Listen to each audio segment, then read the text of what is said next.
Teman-teman pernah merasa nggak kalau hidup ini tuh cuman bengong, nggak ada motivasi, nggak ada tujuan yang pasti. Teman-teman cuma merasa kalau hidup ini tuh setiap hari sekolah, setiap hari main TikTok, setiap hari main Instagram, main game dan sebagainya. Sedangkan padahal kita itu harus punya tujuan, padahal kita itu harus punya sesuatu yang akan dicapai, tapi kita setiap hari itu merasa males, kita setiap hari itu merasa kalau pikirannya itu pusing, kita setiap hari merasa kalau hidup itu capek. Intinya adalah kurang motivasi untuk hidup dan juga kurang motivasi untuk menjalankan suatu hal-hal yang produktif.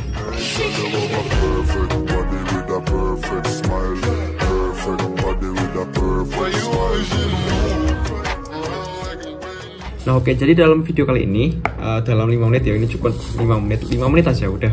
Di sini saya akan memaparkan bahwasanya ada 5 kebiasaan yang sebenarnya itu perlu diperhatikan. Setelah saya riset, setelah saya searching dan juga berdasarkan dari pengalaman saya, ini tuh ada sebenarnya 5 hal yang harus diperhatikan. Nah dari pengalaman tersebut, dari rasa-rasa kalau kita ini tuh hidup merasa nggak guna, sebagai beban, nggak ada gunanya, dan lain-lain hal-hal negatif lain, itu sebenarnya ada penyebabnya teman-teman. Nah di sini saya akan memaparkan bagaimana 5 cara mengatasi hal tersebut, 5 hal kecil ya, 5 hal kecil, 5 kebiasaan kecil yang dapat mempengaruhi dan juga dapat membantu kalian untuk merasa bahwa hidup ini tuh sebenarnya bisa jadi lebih baik. Oke, masuk yang pertama, teman-teman itu harus coba untuk memulai tentang menulis dan juga membaca. Oke, mungkin ini tuh hal yang simpel sebenarnya tentang menulis ya. Menulis kan saya kan juga udah bikin beberapa review buku. Kemarin itu aku review buku ini tentang It is Bad or Good Habit, itu tentang saya membaca, dan juga tentang menulis. Sebenarnya ini tuh pernah, kenapa kita harus mulai untuk membaca dan menulis? Banyak orang pintar dan juga orang sukses itu yang memiliki kebiasaan dan juga rutinitas untuk membaca. Baca itu bisa membuka wawasan. Dengan kita membaca buku itu bisa mengetahui perjalanan hidup orang lain dan juga kita dapat menemukan suatu motivasi kembali. Menulis itu apa? Menulis itu dengan informasi atau isi pikiran yang kita punya, kita dituangkan dalam suatu tulisan. Dan entah teman-teman coba mulai dulu menulis apapun itu, ditulis. Kebiasaan menulis itu bisa menenangkan pikiran kita. Kebiasaan menulis itu bisa membuat suasana kita lebih tenang dan juga lebih baik. Oke, masuk yang kedua itu adalah rutin olahraga. Nah, rutin olahraga ini tuh sangat dianjurkan karena kenapa? Kalau kita memulai olahraga setiap pagi itu kita lari-lari kecil, mungkin setiap pagi kita jogging, ataupun setiap malam seenggaknya 3 kali dalam seminggu itu teman-teman melaksanakan olahraga. Dan sadar nggak sadar kebiasaan-kebiasaan tersebut itu membuat buat hari-hari kita itu merasa nyaman, merasa bangga, dan juga sadar nggak sadar itu dapat mempengaruhi seberapa produktif kita dalam menjalankan hari-hari. Oke, hal yang ketiga itu adalah kurangi distraksi. Distraksi itu apa? Distraksi itu adalah semacam gangguan. Kalau mungkin kita dalam sehari-hari itu yang familiar itu adalah distraksi ketika kita main HP, main sosmed. Ketika kita misal nih, kita baru membaca. Ketika kita membaca, tapi samping kita itu ada HP teman-teman. Samping kita itu ada HP dan tiba-tiba ada notifikasi, di mana kita setelah melihat notifikasi tersebut kita terpancing buat ambil HP nih, ambil HP.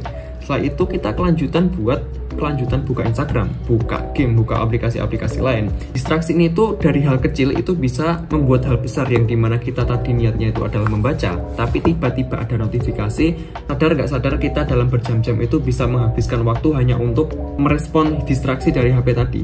Oke, selanjutnya adalah kebiasaan kita dalam menunda-nunda. Oke teman-teman yang sudah melihat video saya sebelumnya mengenai kebiasaan untuk menunda-nunda, pasti juga sudah sadar bahwasanya menunda-nunda itu merupakan, karena dengan kita menunda-nunda itu hitungannya kita membuang-buang waktu. Dengan menunda-nunda itu bisa membuang kesempatan kita yang harusnya bisa belajar, seharusnya kita bisa mendapatkan experience ataupun pengalaman-pengalaman lain, tapi malah dijatuhkan ke hal-hal yang kurang produktif dan juga kurang bermanfaat. Oke, kebiasaan yang kelima itu adalah ibadah secara teratur. Di sini saya nggak memandang bahwasanya mungkin agamanya teman-teman itu baik Katolik, Islam ataupun Kristen. Saya nggak memandang itu semua, tapi poinnya di sini adalah ketika kita udah disiplin dalam menjalankan suatu ibadah, menjalankan kewajiban-kewajiban kita kepada Tuhan Yang Maha Esa, itu dapat mendatangkan rasa aman dan juga rasa tenang. Ketika kita melaksanakan sholat yang awalnya pikiran ini bergemuruh, banyak pikiran, stres dan lain, itu kita bisa lebih menurunkan tingkat stres kita, lebih menenangkan pikiran kita,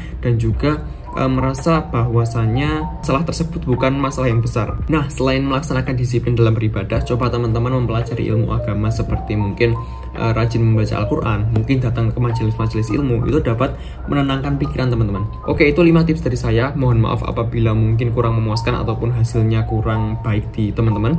Tapi akan saya tutup dengan kata-kata, ketika kita ingin menjadi pribadi yang lebih baik, sadar nggak sadar jalan itu akan terbuka. Sadar nggak sadar jalan itu akan terbuka. Sadar nggak sadar lingkungan kita menjadi mendukung untuk menjadi pribadi yang lebih baik. Sadar nggak sadar tiba-tiba banyak jalan yang membuka kita bahwasanya sebenarnya hidup ini itu bisa menjadi lebih baik ketika kita mau berpikir untuk menjadi pribadi yang lebih baik.